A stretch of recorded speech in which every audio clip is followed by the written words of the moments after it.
Vamos abrir as nossas Bíblias nesse momento na carta de Paulo aos Efésios, capítulo de número 1.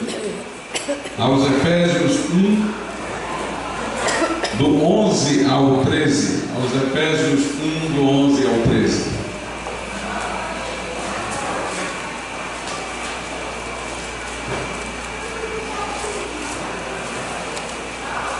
Diz assim a palavra de Deus: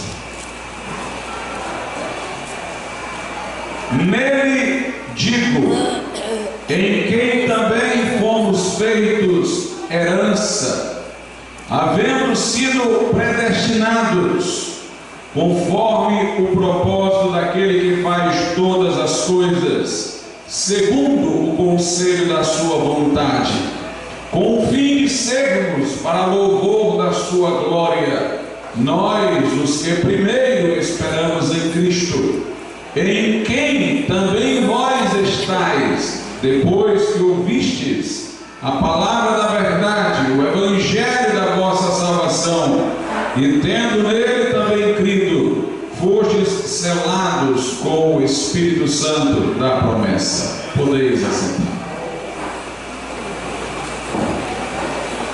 Meus amados irmãos, nós cremos na soberania de Deus. Ele é o Criador de todas as coisas, e por Ele todas as coisas vieram a existir. Nada existe fora dos limites que Ele impõe, do desígnio que Ele tem. Deus, portanto, é soberano sobre sua criação, porque Ele é anterior e causa, porque nada poderia ser se não fosse por sua vontade. Mas nós acreditamos também na responsabilidade humana, ou seja, acreditamos que Deus fez o homem com livre-arbítrio no princípio.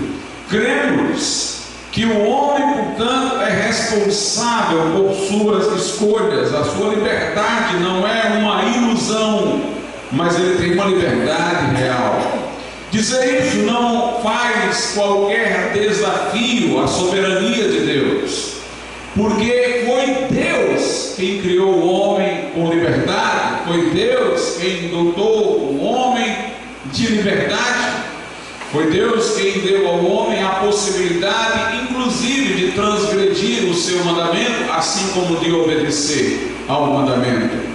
Essa liberdade humana foi querida por Deus, a responsabilidade humana foi desejada por Deus. Então não há nenhuma incompatibilidade entre a afirmação segundo a qual Deus é soberano sobre tudo e sobre todos, e que o homem, por sua liberdade, torna-se responsável pelos seus atos.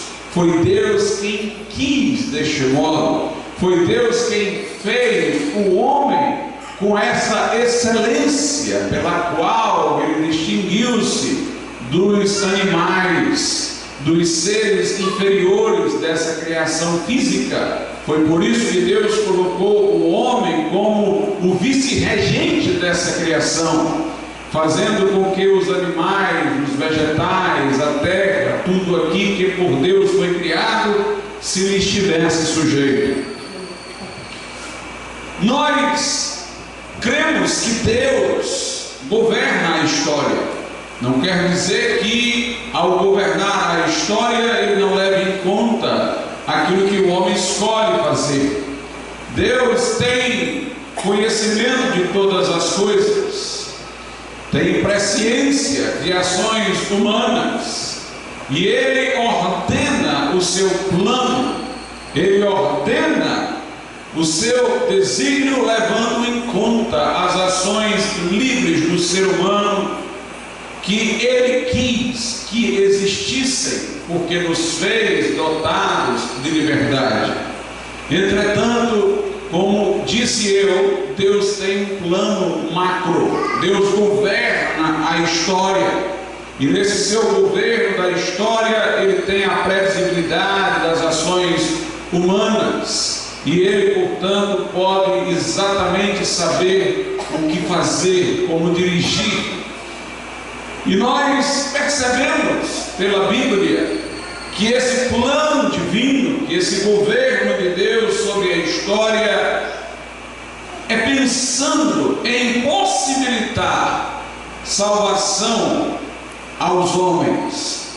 Deus, em relação à história humana, está à procura de fazer a redenção consumada em Cristo de alcance máximo. Por livre vontade divina, por soberania de Deus e porque Deus é amor, Ele é extremamente preocupado conosco, para usar uma palavra que não lhe cabe bem, porque não há tensão no seu ser, mas ela analogicamente faz alusão a que Deus está atento para a nossa condição, que Deus quer o nosso bem. E Deus, portanto, governa a história em cima do evento da redenção, do sacrifício de Jesus Cristo. O próprio Deus, se você pensasse nisso, ficaria extasiado, porque Jesus é Deus. O próprio Deus, em seu Filho Jesus Cristo, fez-se homem para não deixar mais de ser. Jesus Cristo, ao fazer-se homem, não deixou de ser divino, continua a ser Deus, a ser Filho de Deus, Pai. Mas Jesus tornou-se também homem, e não por um momento, por um instante, mas para sempre. Jesus está ligado à humanidade que assumiu de uma vez para sempre. Jesus conheceu nossas aflições e dores, levou os nossos pecados e morreu em nosso lugar. Quando vemos isso, percebemos o quanto Deus estava disposto a oferecer-nos salvação, a possibilitar-nos salvação. E portanto não há que duvidar que o governo de Deus sobre a história é para maximizar as possibilidades, as oportunidades de salvação para o ser humano. Alguns dizem, mas Deus escolheu a nação de Israel no Velho Testamento. Por que é que Ele deu preferência a esta nação, se a sua visão com o seu amor a todos alcançava? Deus não escolheu Israel para que Israel ficasse hermeticamente com os privilégios. Deus escolheu Israel para fazer desta nação uma bênção para o mundo. Primeiramente, porque cabia a Israel, que esta nação não fez, anunciar sobre Deus às outras nações, estar no Salmo, proclamar entre as nações a sua glória e entre todos os povos as suas maravilhas. Mas também porque Deus escolheu Israel como nação, que Ele gerenciou para dela vir um Salvador, que não seria Salvador só de Israel, mas seria Salvador do mundo. Deus escolheu, portanto, a descendência de Abraão, por meio da qual veio o Cristo, pensando em toda a humanidade. A promessa de Deus a Abraão foi assim: em ti, isto é, em tua descendência, serão abençoadas, note, todas as famílias da terra. A escolha de Abraão, a escolha de Israel, tinha preocupações universais, de usar esta nação para o bem de todos, de usar essa nação para dela vir o Salvador, que daria sua vida na cruz a favor de todos. Sempre que Deus escolheu alguém, foi uma escolha em benefício de todos. Paulo foi escolhido para ser apóstolo dos gentios. Os 12 a quem Jesus escolheu, os comissionou a ir a todo o mundo. Portanto, nós percebemos que as suas escolhas seletivas estão subordinadas ao seu propósito universal. Nós, inclusive, poderíamos aqui fazer alusão a Faraó. Faraó era um homem duro que não queria deixar o povo de Israel ir da escravidão. A Bíblia diz que por várias vezes Moisés o advertiu para que deixasse o povo ir, e veio praga após pragas sobre o Egito, a fim de que ele pudesse se sensibilizar, mas a Bíblia diz que seu coração estava endurecido. A partir de uma determinada praga, tendo outras acontecido, e a Bíblia ainda não tinha dito isso, Deus endureceu o coração de Faraó. Mas note, quando a Bíblia diz que Deus endureceu o coração de Faraó, a palavra ali significa fortaleceu. Fortaleceu na sua vontade, no que ele já queria. Por isso que diante das primeiras pragas não é dito que Deus endureceu o coração de Faraó, mas que Faraó endureceu o seu próprio coração. Ele não queria deixar o povo de Israel ir, ele estava resoluto a não deixar ir, mas obviamente vendo o seu povo sofrer em meio a tantas pragas de mau grado, ele terminaria deixando o povo ir, não porque seria benevolente com Israel, mas porque não queria ver o seu povo maltratado. O seu interesse era, portanto, egoísta, era no seu povo, no seu reino, que estava sendo demolido por sucessivas pragas. Então, quando ele já estava desfalecendo emocionalmente, iria mesmo contra a sua vontade deixar o povo ir, porque não queria mais flagelos sobre sua nação, Deus fortaleceu as emoções dele.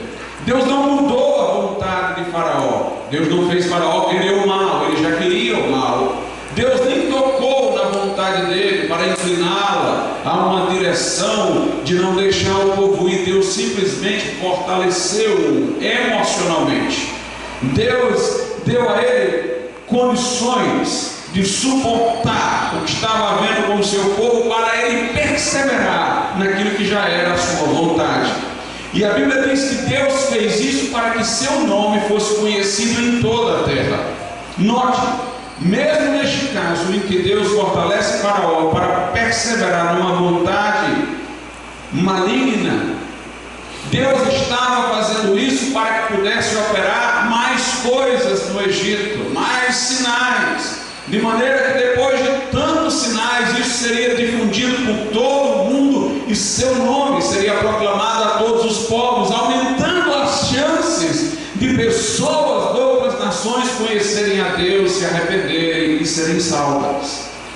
Mesmo neste caso, nós vemos que Deus tem uma atenção universal. Deus escolhe Abraão para por ele abençoar todas as famílias da terra. Deus levanta o Faraó e Deus o fortalece para que possa operar mais sinais e o seu nome ser conhecido em toda a terra. Deus está sempre preocupado em que mais pessoas tenham a oportunidade de salvação. E quando a nação de Israel peregrina no deserto, os povos que estão no caminho dizem: nós ouvimos falar dos feitos do Deus deles.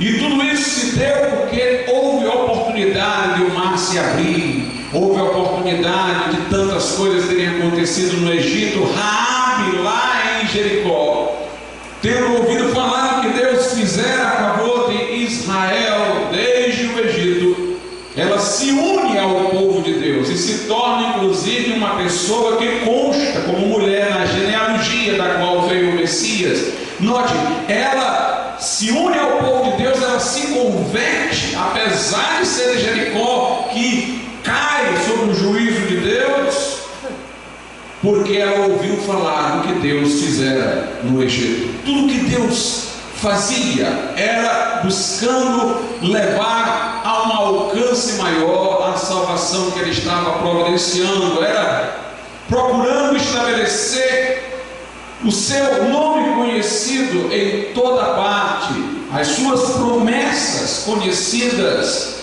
em todo lugar.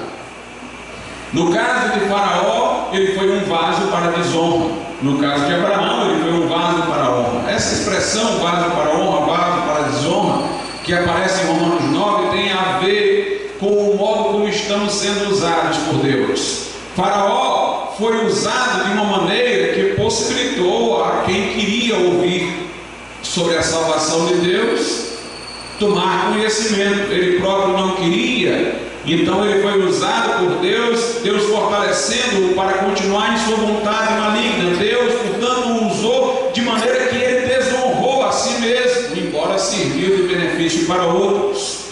Já Abraão foi um vaso de honra, porque por aquilo que Deus fez por intermédio dele, abençoou a outros e a ele próprio. O próprio Deus disse a Abraão: sê tu uma bênção. Por isso que nós temos lá em Romanos, no capítulo de número 9, a seguinte expressão. Romanos 9, versículo de número 21. Ou não tem o oleiro poder sobre o barro, para da mesma massa fazer um vaso para a honra e outro para a desonra?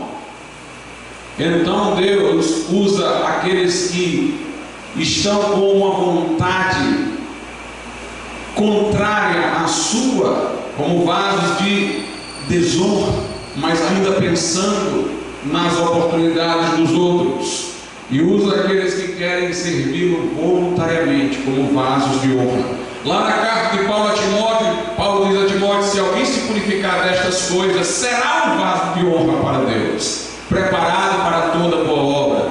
Note que Paulo mostra a Timóteo que ser um vaso de honra é condicionado a que o homem se purifique, a que o homem obedeça a Deus. Se alguém se purificar destas coisas, será vaso para a honra. Portanto, Deus não nos faz vaso para a honra ou para a desonra sem levar em conta como nós estamos em relação a Ele.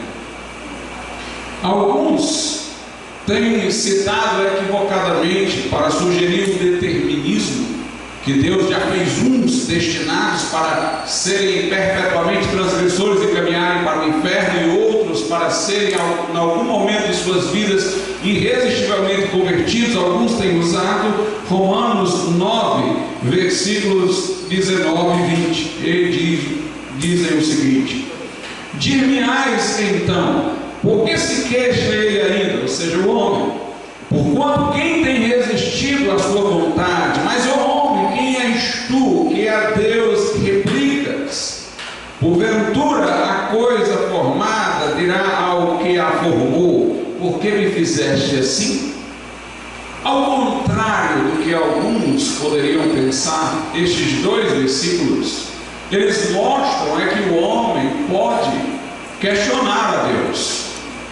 O texto não está simplesmente dizendo que somos uma massa inerte, que Deus faz de nós como quer, do jeito que quiser, sem que nós estejamos correspondendo ao que Ele está fazendo.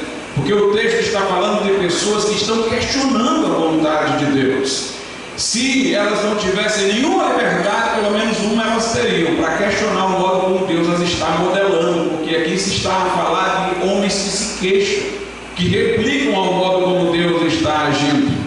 E, portanto, que estão ainda, no mínimo, tendo a vontade para questionar a maneira como Deus os estaria modelando. Mas essa modelagem aqui de Deus sobre as nossas vidas, irmãos, leva em conta quem nós somos, o que nós estamos fazendo, como nós estamos reagindo à graça de Deus. Esse texto de Romanos 9, 19 e 20 é uma citação do Velho Testamento. Se nós quisermos entender esse texto, a melhor coisa a fazer é ler o texto do Velho Testamento completo, cuja parte, os versículos 19 e 20 estão aqui citados. Esse texto está em Jeremias, no capítulo 18, do 6 ao 10. Diz assim a Bíblia Sagrada, Jeremias 18, a partir do versículo de número 6, eu vou ler até para além do 10. Jeremias 18, a partir do 6. Não poderei eu, é Deus falando, fazer de vós como fez este oleiro, ó casa de Israel. Diz o Senhor: eis que como barro na mão do oleiro, assim sois vós na minha mão, ó casa de Israel. No momento em que falar contra uma nação e contra um reino, para arrancar e para derrubar e para destruir, se a tal nação, porém, contra a qual falar, se converter da sua maldade, também eu me arrependerei do mal que pensava fazer-lhe. Note, Deus não está dizendo: eu modelo vocês para serem pessoas crentes ou incrédulas. Deus está dizendo que Ele tem como o oleiro amassa mãos, mas nós não somos uma massa inerte. Deus faz conosco de acordo com o que nós fazemos. Aí ele está dizendo: se eu disser, eu vou arrancar, eu vou derribar, e essa nação se arrependeu, eu tinha dito que ia fazer mal a ela, mas eu volto atrás. Não porque Deus tenha, digamos assim, mudado, mas porque o povo mudou. E então ele continua, versículo de número 9: no momento em que falar de uma nação e de um reino para edificar e para plantar, se fizer o mal diante dos meus olhos, não dando ouvidos à minha voz, então me arrependerei do bem que tinha falado que ele faria. Deus está dizendo: se há um povo que vinha obedecendo, eu disser que vou fazer um bem a ele, esse povo transgredir, eu vou voltar atrás, porque esse povo mudou de comportamento, vou passar a puni-los. Então Deus está mostrando que ele age como oleiro, como barro, mas levando em conta aquilo que nós estamos fazendo, como nós estamos reagindo à sua palavra. No verso 11 diz: ora, pois, fala aos homens de Judá e aos moradores de Jerusalém, dizendo: assim diz o Senhor, eis que estou forjando mal contra vós e projeto um plano contra vós. Convertei-vos, pois, agora, cada um no seu mau caminho, e melhorai os vossos caminhos e as vossas ações. Deus está dizendo: eu estou como oleiro planejando fazer coisa não agradável com vocês, puni-los, porque vocês estão em desobediência, mas convertam-se que eu já remodelo de outra maneira. Curiosamente, a nação de Israel estava interpretando a coisa deterministicamente. A nação de Israel não estava querendo se converter, sabe por quê? Porque ela estava pensando assim: não, nós não vamos nos converter não, porque nós fomos predeterminados a sermos desobedientes. Era o povo que estava achando isso equivocadamente. Veja o versículo 12: mas eles dizem, não há esperança, porque andaremos segundo as nossas imaginações, que cada um fará segundo o propósito do seu coração. Era a nação de Israel que estava agindo de maneira fatalista. Não adianta não, nós não vamos nos arrepender. Era o povo que achava que não tinha como mudar, que fatalmente estava vinculado a uma direção de desobediência. Mas Deus está dizendo: não, vocês podem se arrepender. Versículo 13: portanto, assim diz o Senhor, perguntai agora entre os gentios se ouviu tal coisa. Quer dizer, onde é que se ouviu tal coisa que o povo diz que o seu coração é desse jeito, que nasceu torto e morre torto e não pode mudar? Onde é que se ouviu falar nisso? Coisa muito horrenda fez a Virgem de Israel. Porventura a neve do Líbano deixará a rocha do campo, ou esgotar-se-ão as águas frias que correm de terras estranhas? Contudo, meu povo se tem esquecido de mim, queimando incenso à vaidade que os fez tropeçar nos seus caminhos, nas suas veredas antigas, para que andassem por veredas afastadas, não aplainadas. Fica claro, portanto, que Deus nos modela, levando em conta quem nós somos. Como Paulo também diz a Timóteo: se alguém se purificar destas coisas, será vaso para a honra, preparado para toda boa obra.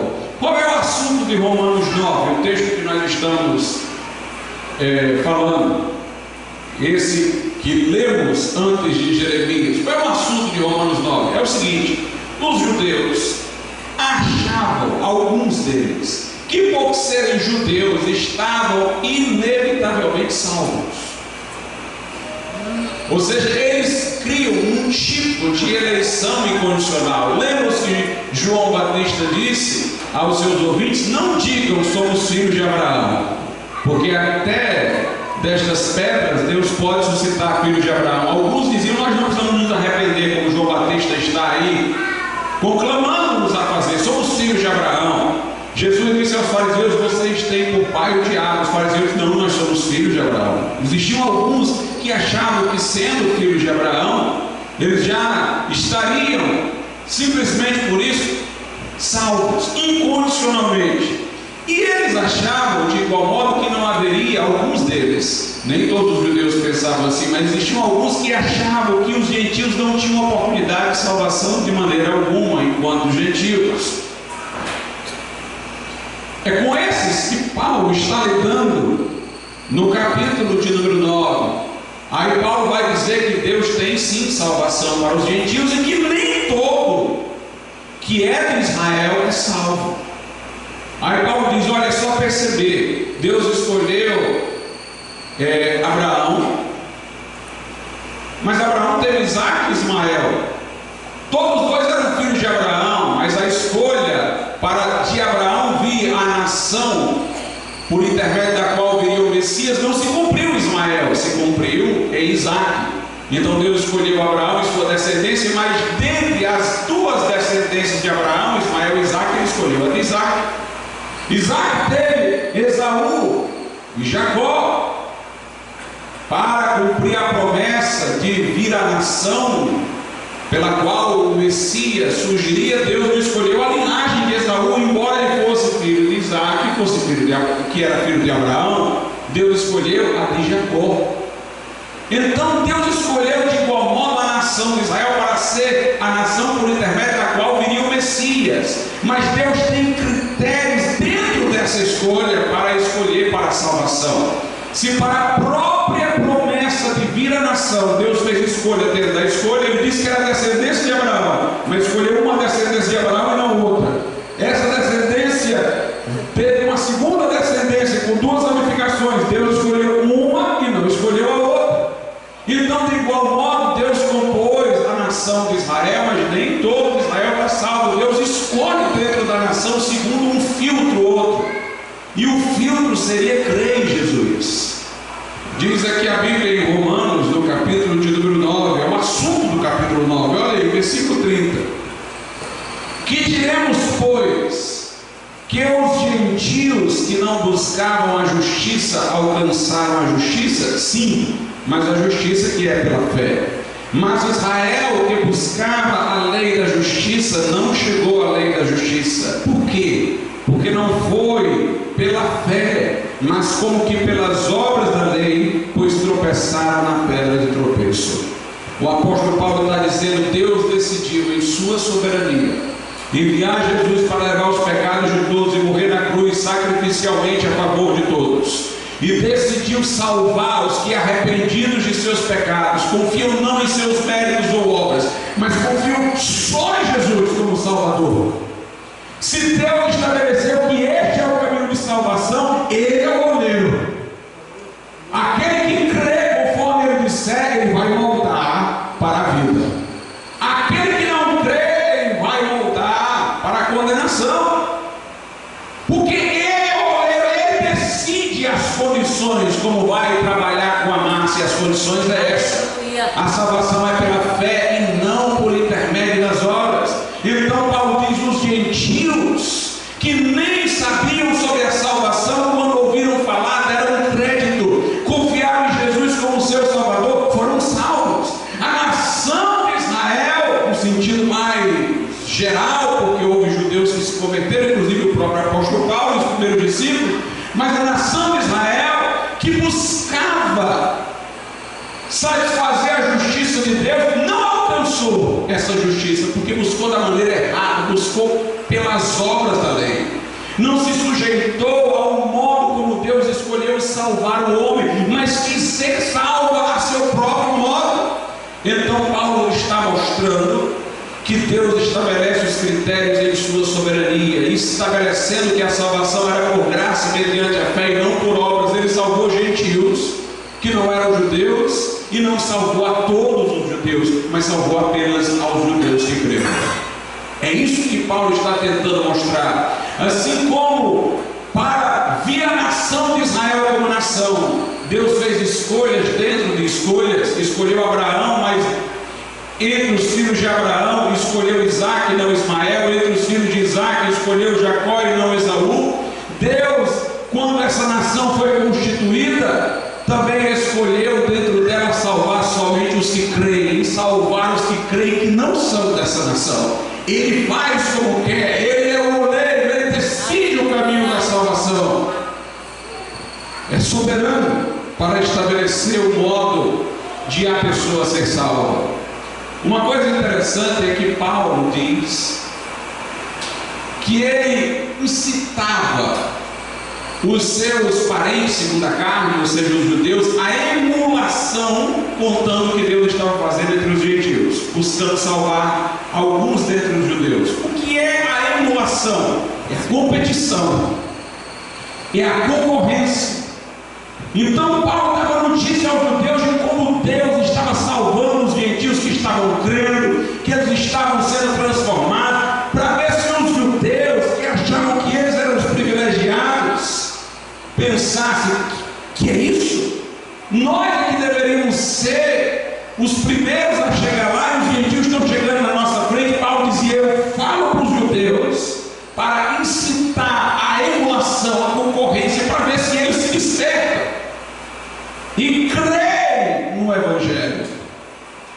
Mas Paulo disse que poucos creram dentre os judeus, apenas um remanescente, como ele disse, segundo a eleição da graça.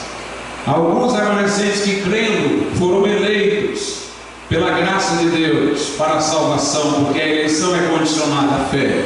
Aí ele diz: mas os outros foram endurecidos. Foram endurecidos por Deus, pastor? Não, o sujeito aí está indeterminado. Foram endurecidos. Foram endurecidos por suas tradições, foram endurecidos pela sua forma nacionalista de ver a salvação. Os outros foram endurecidos, irmãos, não somente porque eles não creram, mas endurecidos porque eles ficaram encarniçados contra o Evangelho. Ou seja, enquanto que alguns se sentiram nessa emulação, nessa concorrência, porque os gentios estão tendo esses privilégios de Deus e nós judeus aqui não estamos tendo, não vamos ouvir o Evangelho, vamos ouvir o que Paulo tem para dizer, vamos nos arrepender, vamos ter. Enquanto alguns poucos creram por esse caminho, a maior parte foi com raiva. O que? Que história é essa? Esse Evangelho não pode ser verdadeiro? Se fosse verdadeiro, a salvação era para nós, não para os gentios. Esses aí ficaram foi mais endurecidos e passaram a perseguir os apóstolos, perseguir os pregadores. E quer que eu diga uma coisa, irmãos? Deus gerenciou a história para essa perseguição existir. Por isso que Deus mandava que se pregasse primeiro ao judeu. Paulo, quando chegava no lugar, ia primeiro para a sinagoga. Ele disse: porque o Evangelho é o poder de Deus para a salvação de todo aquele que crê, primeiro do judeu e depois do grego. Jesus disse: ide primeiro as ovelhas perdidas da casa de Israel. Isso tinha dois efeitos. Primeiro, o crente chegava para pregar para os judeus, os que tinham que se converter, convertiam. Aí os judeus perseguiam esse crente, aí esse crente ia pregar para os gentios. Porque os primeiros discípulos eram judeus. Eles também tinham uma dificuldade de pregar para os gentios. Eles tinham que ser perseguidos pelos seus irmãos para poder pregar aos gentios. Deus fez a coisa acontecer, Deus desse modo, Deus jogou-os para os leões. Deus sabia que se eles fossem fazer uma livre escolha, eles ficariam lá em Israel, tranquilos. Mas aí Deus os empurrou para os que iriam persegui-los. Pregue logo para os judeus. Chegue lá e conte que Deus quer salvar judeus e gentios. Deus sabia qual seria a reação a essa pregação. Alguns iam se arrepender, iam se incitar pela emulação e se converter, mas outros iam ficar com mais raiva ainda do Evangelho e iriam perseguir os discípulos. Mas perseguindo os discípulos, então os discípulos iam para os gentios, eles os empurrariam para os gentios. De maneira que Paulo diz na carta aos Romanos que o endurecimento veio a Israel até que chegasse a plenitude dos gentios. Porque eles recusaram, os outros puderam ouvir. Porque eles recusaram, eles empurraram pela perseguição os apóstolos na direção dos gentios. Deus, portanto, administra a história, gerencia os fatos, sempre procurando proporcionar oportunidade de salvação a um maior número possível de pessoas. Aqui em Romanos diz assim a Bíblia Sagrada, no capítulo de número 9, versículos 22 e 23: e que direis? Se Deus, querendo mostrar a sua ira e dar a conhecer o seu poder, suportou com muita paciência os vasos da ira preparados para a perdição, para que também desse a conhecer a riqueza da sua glória nos vasos de misericórdia que para a glória já dantes preparou. Vamos entender esse texto. Em primeiro lugar, Observe que quando se fala dos incrédulos, não diz que foi Deus que os preparou para a condenação. No verso 22 diz: e que direis, se Deus, querendo mostrar sua ira e dar a conhecer o seu poder, suportou com muita paciência os vasos da ira preparados para a perdição? Sujeito indeterminado, não diz que foi Deus. Eles foram preparados para a sua perdição pelo modo como se conduziram. Eles não foram pré-ordenados, não tem o pré aqui como se fosse uma coisa concebida antes da fundação do mundo. E não tem o sujeito, porque não foi Deus que os preparou. Eles foram preparados pela maneira como foram fazendo escolhas erradas e se conduzindo, e foram assim preparados para a perdição. Ao contrário da ideia de que Deus nos possa ter preparado para a perdição, a Bíblia diz que Deus nos suportou com paciência. Se Deus nos estivesse preparando para o inferno, por que Deus estaria suportando-os com paciência? Como é que você suporta o que você mesmo está fazendo? Então eles foram preparados para a perdição pela maneira dura, resistente, como se conduziam, e Deus nos estava suportando. E diz aqui, suportando com paciência. A paciência de Deus é para que nos arrependamos. A Bíblia diz que Deus não retarda a vida de Jesus, mas é longânimo para com todos, diz lá em Pedro. Longânimo quer dizer de longo ânimo, paciente, não querendo que alguns se percam, senão que todos venham a arrepender-se. A Bíblia diz lá na Epístola de Pedro, a segunda epístola: tende por salvação a longanimidade de Jesus Cristo. Quando a Bíblia diz que Deus é paciente em suportá-los, essa paciência de Deus é dando a eles a oportunidade de se arrepender. Deus suportou pacientemente, esperando que eles se arrependessem. Veja o que a Bíblia diz em Romanos, no capítulo de número 2. Romanos 2, versículos 4 e 5. Ou desprezas tu, Romanos 2, 4, as riquezas da sua benignidade, isto é, da benignidade de Deus, e paciência e longanimidade, ignorando que a benignidade de Deus te leva ao arrependimento. Então o texto está dizendo: olha, não despreza a paciência de Deus não, porque a paciência de Deus, a benignidade de Deus, a boa vontade dele, o longo ânimo dele é para te dar chance de arrependimento.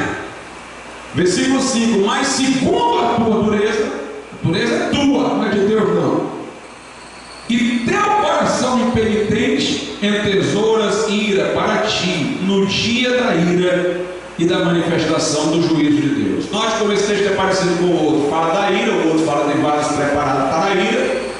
Fala da paciência, lá também fala da paciência.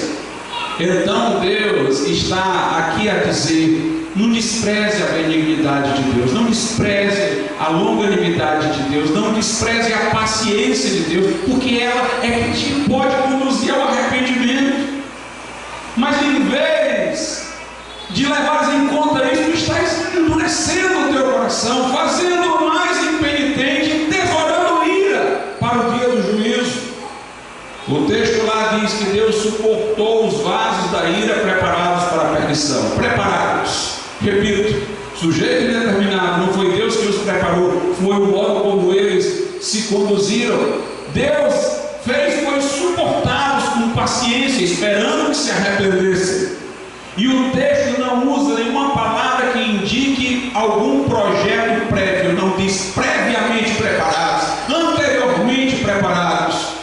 Agora note quando fala dos salmos, versículo de número Romanos 9, versículo de número 23, para que também desse a conhecer as riquezas da sua glória nos vasos de misericórdia, que para a glória já dantes preparou. Aí sim, quem vai para o céu vai preparado por Deus. O homem, se for para o inferno, é porque não aceitou a graça de Deus, mas se for para o céu, ele vai por causa da graça de Deus. É Deus quem transforma o nosso coração, é Deus quem perdoa os nossos pecados através de Jesus Cristo. É Deus que tem realmente uma obra a fazer em nós para nos conduzir ao céu. Alguém diz aqui: pastor, mas fala que Deus tem um plano desde a eternidade para salvar e não tem plano para condenar, não. O plano de Deus é de salvar, não é de condenar. Ele tem plano de salvar os vasos de misericórdia, os que acolheram a graça. É um plano concebido desde a eternidade. Ele não tem plano de condenar. Jesus dirá aos incrédulos: apartai-vos de mim, malditos, para o fogo eterno preparado para o diabo e seus anjos. O inferno não foi preparado para nós, foi preparado para o diabo e seus anjos. Deus tem um plano, é para salvar. Se o homem vai para o inferno, vai porque quer, porque o plano de Deus é de salvar o homem. Agora, aqui diz que Deus antes preparou esses vasos de misericórdia para o céu. A Bíblia diz isso, irmãos, porque Deus é onisciente, presciente. Deus sabia quem exatamente haveria de crer, não porque determinou, mas porque sabia. Se você quiser entender isso, olhe para o passado. Nós sabemos de muita coisa que aconteceu no passado. O fato de eu saber o que aconteceu não quer dizer que eu determinei. Eu sei que Dom Pedro I, às margens do rio Ipiranga, disse independência ou morte. Saber desse fato não quer dizer que eu não tenha determinado, eu apenas sei. Agora, eu só posso saber o passado, porque eu estou no tempo. Eu estou no presente e ainda tenho um futuro. Mas Deus está fora do tempo. Ele vê o passado, o presente e o futuro patentes aos seus olhos. Então aquilo que ainda vai ocorrer para nós, para Deus já ocorreu, porque Ele está fora do tempo. Eu não tenho como explicar isso, mas o fato é esse. Assim como nós somos capazes de saber o passado sem termos determinado o passado, Deus é capaz de fazer o futuro sem ter determinado. As escolhas foram dos homens, as escolhas serão dos homens, mas Ele é onisciente, por sua natureza Ele não pode deixar de saber. E é com base em sua presciência que Ele sabe quem aceitará o Evangelho e tem um plano para que esta pessoa seja conduzida ao céu. Nós vamos ver isso passo a passo. Em primeiro lugar, vamos para Efésios, depois eu volto aqui para Romanos. Está bem pertinho desse texto de Romanos a explicação dele, de que é pela presciência que Deus prepara os vasos de misericórdia para o céu. Mas vamos voltar a Efésios, que é o nosso texto. Efésios 1, diz assim a Bíblia Sagrada, no versículo de número 4: como também nos elegeu nele antes da fundação do mundo, para que fôssemos santos e irrepreensíveis diante dele em amor. Duas doutrinas entrelaçadas na Bíblia é a eleição e a predestinação. Em nenhum lugar a Bíblia fala do termo predestinação referindo a predestinação para o céu ou ao inferno. A predestinação é para uma obra de Deus que é realizada aqui na terra e que culmina, obviamente, com a glorificação do nosso corpo. Não se refere ao destino final, embora implique o destino final. Se refere ao que Deus está fazendo, operando nas nossas vidas aqui depois que cremos. Ele nos santifica, Ele nos leva à transformação do corpo no dia da vinda de Jesus. O texto aqui, por exemplo, diz que fomos eleitos nele, em Jesus, para sermos santos e irrepreensíveis. Note, não está falando de céu e inferno, está falando que Deus nos quer santos. Pastor, Ele nos elegeu antes da fundação do mundo, sim, porque é presciente. O que eu quero que lhe chamar a atenção é que Ele nos elegeu nele, nos elegeu em Cristo. Houve uma condição. Deus nos elegeu porque nos viu em Cristo. A eleição de Deus sobre as nossas vidas é condicionada ao fato de estarmos em Cristo. Na doutrina calvinista estrita, se diz assim: Deus é misericordioso e justo, e Deus quis mostrar o que Ele era na história da humanidade. Então Ele decidiu salvar alguns para mostrar a sua misericórdia destes, incondicionalmente, e decidiu levar outros ao inferno incondicionalmente para manifestar a sua justiça. Ele determinou deixar alguns no pecado e nunca socorrê-los com salvação, para mostrar, condenando estes, que Ele era justo. E decidiu socorrer alguns, enviar Jesus para morrer por eles, exclusivamente por eles, dar chance de salvação relação a esses, para mostrar a estes a sua misericórdia. Dentro dessa visão, Deus decretou salvar a uns antes de ter decidido enviar Jesus. Primeiro ele decidiu salvar uns, depois ele resolveu enviar Jesus para que isso pudesse se viabilizar. Então, nessa visão, a eleição não é em Cristo, porque a pessoa é eleita para ser salva antes da decisão de Deus de enviar Jesus, do ponto de vista lógico. Deus resolve enviar Jesus porque já decidiu salvar essas pessoas. Então Deus as elegeu para as colocar em Cristo, não porque estavam em Cristo. Uma coisa secundária. Deus já tinha decidido salvar essas pessoas de qualquer jeito e enviou Jesus para justificar isso daí, viabilizar isso daí. Quer dizer, Jesus se torna uma peça secundária, porque Deus já teria decidido salvar aquelas pessoas. Antes de decidir enviar Jesus, ele decidiu enviar Jesus porque já as decidiu salvar. E os outros serão condenados, porque Deus não decidiu enviar Jesus por eles. Jesus não morreu por eles na cruz. Então, Jesus se torna aí uma figura secundária, e a eleição não é em Cristo. O calvinista pode dizer que pessoas foram eleitas para serem colocadas em Cristo, mas a Bíblia não diz isso. A Bíblia diz que Deus nos elegeu em Cristo, nos elegeu porque estávamos em Cristo, nos elegeu porque viu-nos em Cristo, em sua presciência. Por isso que na primeira epístola de Pedro, capítulo 1, versículo 2, a Bíblia diz: eleitos segundo a presciência de Deus. É claro, lá diz eleitos segundo a presciência de Deus.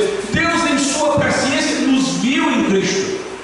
E a eleição é baseada nisto. Nos elegeu não para estar em Cristo, mas elegeu os que estavam em Cristo para serem santos e irrepreensíveis. Ele não elegeu o homem para colocá-lo em Cristo, mas elegeu os que estavam em Cristo para serem santos e irrepreensíveis diante dele em amor. E essa história, pastor, de Deus manifestar a sua misericórdia e sua justiça, é verdade? Parcialmente. Deus é misericordioso e justo e jamais deixaria de gerenciar a história sem manifestar a sua misericórdia e justiça, mas ele manifestou tudo lá na cruz. Ele não precisa mandar ninguém para o inferno para que com isso manifeste a sua justiça. A Bíblia diz que lá na cruz Deus prova o seu amor para conosco, manifestou o seu amor. E lá na cruz Deus demonstrou a sua justiça. Romanos capítulo 3, porque puniu os nossos pecados na carne de Jesus. Se todo mundo se convertesse e fosse para o céu, Deus ainda teria demonstrado a sua justiça, porque ninguém ia para o céu sem que o pecado tivesse sido punido. O pecado foi punido em Cristo, lá na cruz do Calvário. Então Deus, em Jesus, demonstrou sua misericórdia e sua justiça. Ali o nosso pecado recebeu a paga, recebeu a retribuição. O juízo de Jesus levou sobre si o nosso castigo. Mostrou ao mundo que Deus é justo, que Deus não deixa o pecado impune, e ao mesmo tempo mostrou ao mundo a misericórdia de Deus, pela qual a partir daquela cruz se nos oferece o perdão. Por isso o centro da nossa mensagem é Cristo. Por isso que nós pregamos não outra coisa, mas a Cristo e este crucificado. Por isso que nós entendemos que Jesus não é peça secundária, é peça central. Deus decidiu enviar Jesus e decidiu eleger os que crescem em Jesus, os que se unissem a Jesus pela fé. Deus nos elegeu em Cristo. E aos que não estão em Cristo, esses aí, porque não vieram a Jesus, não se uniram a Jesus pela fé, vão ser condenados. Jesus morreu na cruz por eles, morreu, mas se eles não reconhecem isso, é como se eles estivessem dizendo: eu não quero Jesus tendo pago o meu pecado, eu quero pagar o meu pecado pessoalmente. Eles não dizem isso explicitamente, mas é isso que Deus entende que eles estão dizendo quando rejeitam a Jesus. Estão pedindo para eles próprios pagarem os seus pecados, e o modo de pagá-los, que na verdade não é pagamento, é sofrer a consequência, é a eternidade inteira no inferno. O texto diz aqui no versículo 11, onde nós lemos Efésios 1 no começo, note. Aí, se você prestar atenção, lá antes de eu ir para para o versículo 11, veja como tudo é em Cristo. Versículo 4: como também nos elegeu nele, antes da fundação do mundo, para que fôssemos santos e irrepreensíveis diante dele em amor. Aí diz aqui no versículo 6: para o louvor da sua glória, da glória da sua graça, pela qual nos fez agradáveis assim no amado. Versículo 7: em quem temos a redenção pelo seu sangue, a remissão das ofensas, segundo as riquezas da sua graça. Versículo 11: nele, digo, em quem também fomos feito herança, havendo sido predestinados. Quer dizer, quem foram os predestinados? Os que estavam nele. Nós não fomos predestinados para ser colocados nele, nós fomos nele predestinados. Nós fomos predestinados porque estávamos nele, conforme o propósito daquele que faz todas as coisas segundo o conselho da sua vontade. Agora observe, o versículo 12 vai dizer quem foram os predestinados. O 11 diz: nele digo, em quem também fomos feitos herança, havendo sido predestinados conforme o propósito daquele que faz todas as coisas segundo o conselho da sua vontade. Versículo 12: com o fim de sermos para o louvor da sua glória. Nós quem? Nós os que primeiro esperamos em Cristo. Então quem foi que Deus predestinou? Nós os que primeiro esperamos em Cristo. Deus não nos predestinou para que esperássemos em Cristo. Deus predestinou a nós que esperamos em Cristo. A predestinação é condicional. Não éramos incrédulos que Deus predestinou para colocar em Cristo, mas Deus predestinou a nós. Por quê? Primeiro, porque antes nós esperamos em Cristo. Deus predestina condicionalmente. Deus coloca a pessoa no seu plano salvífico predestinado, porque ela esperou em Cristo. O versículo 13 ainda deixa mais claro, que o versículo 13 vai dizer que quem está em Cristo é quem ouviu a palavra e creu primeiro. Versículo 13: em quem também vós estáis. Quem é que está em Cristo? Vamos ver. Nós estamos em Cristo, continua: depois que ouvistes a palavra da verdade, o evangelho da vossa salvação, e tendo nele também crido, fostes selados com o Espírito Santo da promessa. Quando a gente fala em selo, a gente imagina só o selo de carta, mas o selo na Bíblia era alguma coisa que lacrava, fechava. Jesus foi colocado no sepulcro e foi selado com uma pedra, a entrada do sepulcro, fechada hermeticamente. Então, nós estamos em Jesus, selados nele, lacrados nele, depois que ouvimos a palavra, depois que cremos, como diz o texto.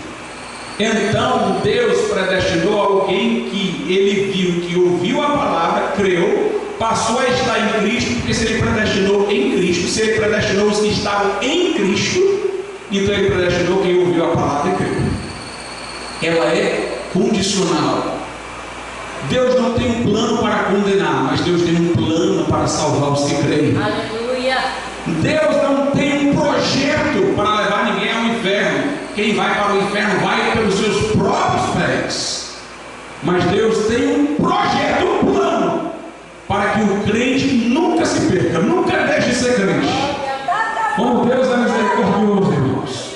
O plano dele é para que o que crê nunca se perca. Aí nós vamos voltar para Romanos 8. Vamos ver quem são os vasos de misericórdia já dantes preparados para a glória. Romanos capítulo de número 8, versículos 29 e 30. Porque os que dantes conheceu, note a presciência, aqueles a quem Deus viu de antemão que seriam crentes, aqueles a quem Deus de antemão viu que estariam em Cristo. Os que dantes conheceu, a base da predestinação é a presciência de Deus. Ele os predestinou para serem conformes à imagem de seu Filho. Note que sempre que a Bíblia fala em predestinação, não direciona logo para o destino final. O céu e o inferno é o projeto de Deus para fazer alguma coisa em nossa vida desde a hora em que cremos. Então aqueles a quem Deus em sua presciência viu que creriam, ele traçou um plano para conformá-los num projeto que começou em vida, para que fossem conformes à imagem de Jesus, a fim de que ele seja o primogênito entre muitos irmãos. E aos que predestinou, a estes também chamou. Chamou aqui quer dizer chamou para fora do mundo, para a santificação. A palavra eclésia quer dizer os chamados para fora. Deus, na hora que nos convertemos, nos chama para fora do mundo. Não é o chamado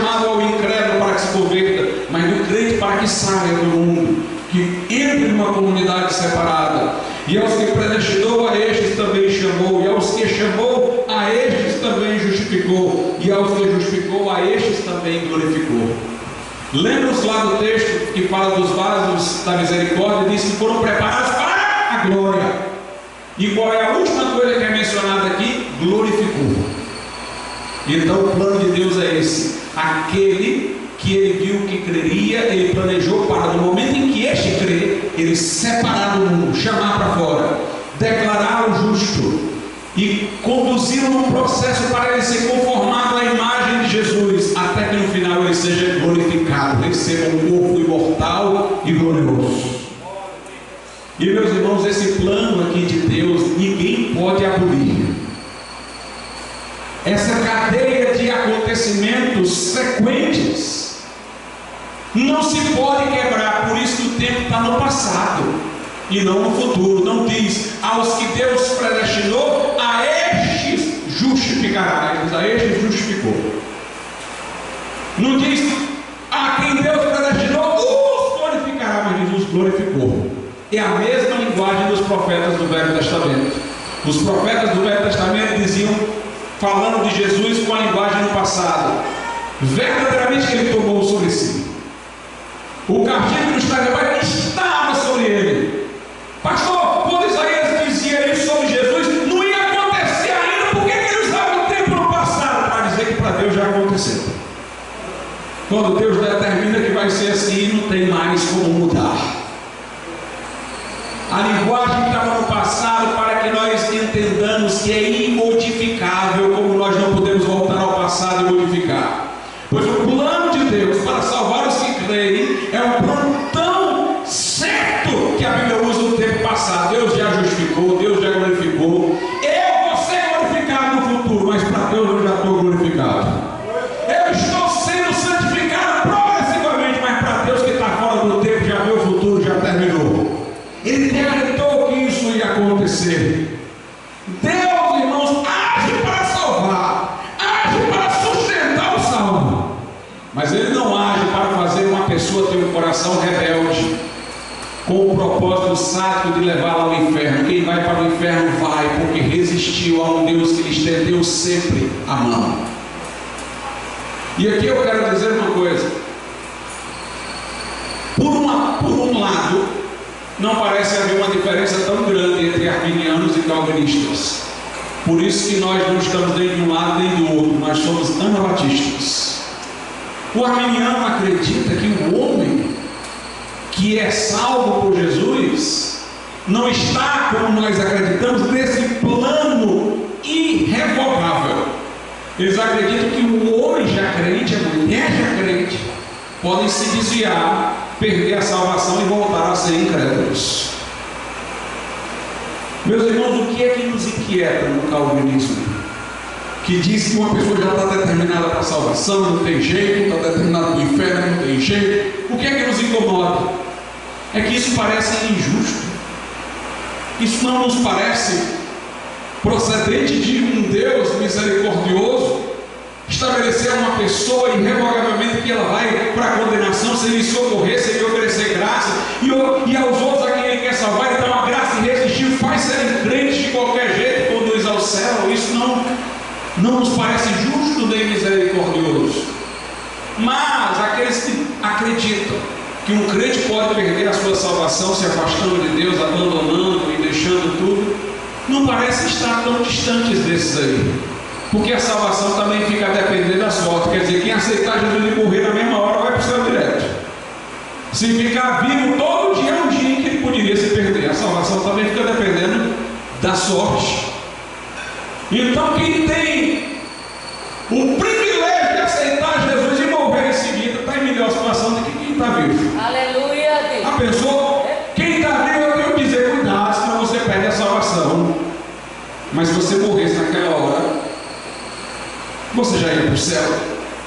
Imagine uma pessoa que amanhã se dizia, na visão do arminiano, perde a sua salvação, vai para o inferno e diz, lá no inferno, por que Deus não me matou antes?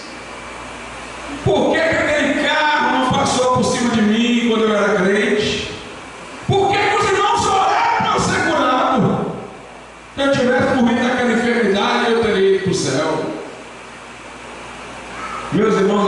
salvação de Deus não é descartável, não.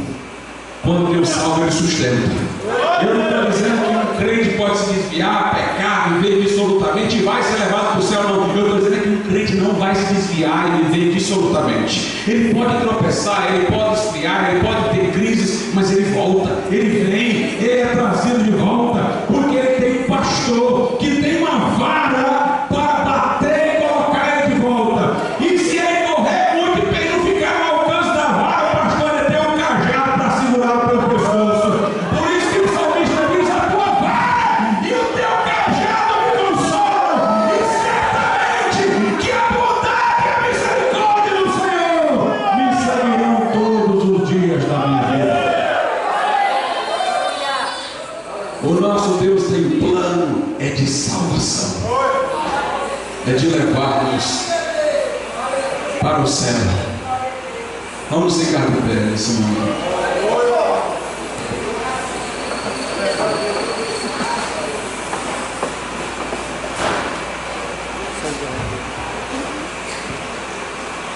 Senhor, nosso Deus e nosso Pai, faz a Tua palavra próspera em nossos corações. Alcança vidas hoje aqui, Senhor. Abre o entendimento, traz o arrependimento, a reconciliação. Em nome de Jesus, Senhor, que pessoas hoje venham a Cristo. Nós te suplicamos. Eu gostaria de perguntar nessa noite: quantas pessoas aqui dizem: pastor, eu não estou seguro, eu não estou segura da minha salvação. Eu não sei para onde iria a minha alma se agora eu tivesse o último suspiro. Eu quero entregar a minha vida a Jesus. Eu quero estar certo, certa de que me abriguei dele, estou selado, selada dele. E dentro deste plano maravilhoso de Deus, eu me arrependo dos meus pecados, das minhas transgressões. Eu quero olhar para Jesus, confiar a minha vida a Ele, unir-me a Ele pela fé. Talvez haja alguém aqui que diga: pastor, estou afastado, eu quero me reconciliar, pedir perdão pelo meu tropeço, transgressão, e eu quero vir a Jesus. Eu quero que Ele me restaure no coração, a vida, me renove a esperança. Onde você estiver, levante a sua mão e nós vamos orar hoje aqui por você. Onde está a primeira pessoa nessa noite que deseja tomar essa decisão, que precisa hoje resolver a sua vida com Jesus como Salvador? Erga a sua mão nesse momento. Podeis assentar, irmão.